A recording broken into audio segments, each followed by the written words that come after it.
podcast mulai digandrungi, mulai dari topik karir, kisah cinta, atau horor. Tapi, apakah topik itu relevan? Atau mulai kehilangan arah? Data menunjukkan tiap tahunnya pendengar podcast selalu meningkat. Tapi, kualitas konten menjadi pertanyaan. Banyak yang asal bicara tanpa riset, videonya terlalu panjang, bahkan melelahkan untuk didengar.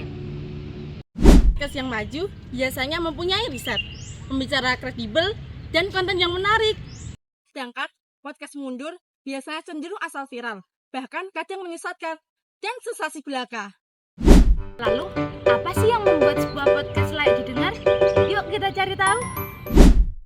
Berikut adalah ciri-ciri podcast yang positif. Yang pertama, informasi yang beragam. Mulai dari topik hiburan, berita, pendidikan, diskusi hingga opini. Kedua, ada pembelajaran dan pengembangan. Banyak podcast yang berisi tentang kiat, saran, dan inspirasi pengembangan diri. Ketiga adalah fleksibilitas. Podcast bisa didengarkan di mana saja dan kapan saja sehingga cocok untuk mengisi waktu luang dan beraktivitas. Sisi negatif podcast. Yang pertama, informasi salah. Ada podcast yang memberikan informasi yang menyesatkan atau tidak akurat. Yang kedua, ada konten tidak pantas. Biasanya, podcast dan konten ada yang tidak cocok untuk anak di bawah umur. Yang ketiga, isolasi sosial. Terlalu sering mendengarkan podcast biasanya akan membuat kita jarang berinteraksi sosial dan akan menyebabkan perasaan terisolasi.